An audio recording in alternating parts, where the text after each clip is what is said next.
गौतम बुद्ध एक दिन एक वृक्ष को नमन कर रहे थे। उनके एक शिष्य ने यह देखा तो उसे हैरानी हुई। वह बुद्ध से बोला, भगवन, आपने इस वृक्ष को नमन क्यों किया?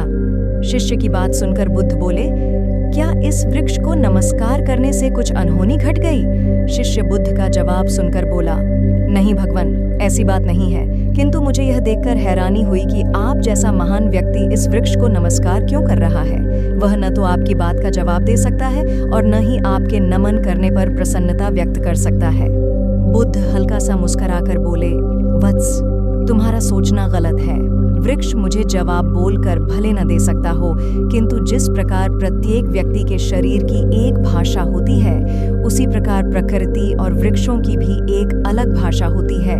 अपना सम्मान होने पर ये झूमकर प्रसन्नता और कृतज्ञता दोनों ही व्यक्त करते हैं। इस वृक्ष के नीचे बैठकर मैंने साधना की, इसकी पत्तियों ने मुझे शीतलता प्रदान की, धूप से मेरा बचाव किया। हर पल इस वृक्ष ने मेरी सुरक्षा की।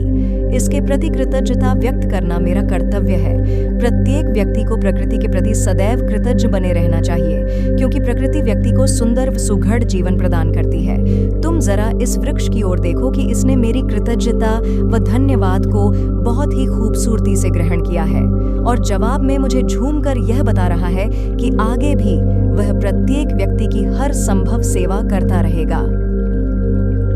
बुद्ध की बात पर शिष्य ने वृक्ष को देखा तो उसे लगा कि सचमुच वृक्ष एक अलग ही मस्ती में झूम रहा था और उसकी झूमती हुई पत्तियां, शाखाएं व फूल मन को एक अद्भुत शांति प्रदान कर रहे थे। यह देखकर शिष्य स्वतः वृक्ष के सम्मान में झुक गया। एक बार गौतम बुद्ध सिनसवा वन में पर्णशैया पर विराजमान थे कि हस्तक आलबक नामक एक शिष्य ने वहां आकर उनसे पूछा, भंते, कल आप सुखपूर्वक सोए ही होंगे? हाँ कुमार, कल मैं सुख की नींद सोया, किंतु भगवन, कल रात तो हिमपात हो रहा था और ठंड भी कड़ाके की थी। आपके पत्तों का आसन तो एकदम पतला है, फिर भी आप कहते हैं कि आप सुख की नींद सोए। अच्छा कुमार, मेरे प्रश्न का उत्तर दो।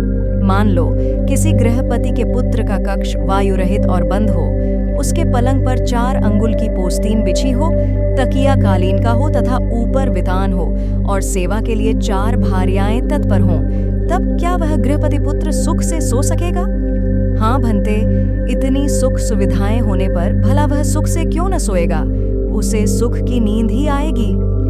किंतु कुमार, यदि उस गृहपति पुत्र को रोग से उत्पन्न होने वाला शारीरिक या मानसिक कष्ट हो, तो क्या वह सुख से सोएगा? नहीं भंते, वह सुख से नहीं सो सकेगा। और यदि उस गृहपति पुत्र को द्वेष या मोह से उत्पन्न शारीरिक या मानसिक कष्ट हो, तो क्या वह सुख से सोएगा? नहीं भंते, वह सुख से नहीं सो सकेगा। कुमार, तथागत की राग, द्वेष और मोह से उत्पन्न होने वाली जलन जड़ मूल से नष्ट हो गई है। इसी कारण सुख की नींद आई थी।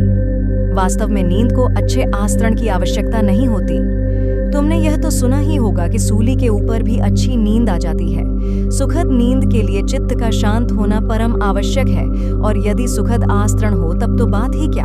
सुखद नींद के लिए वह निश्चय ही सहायक होगा।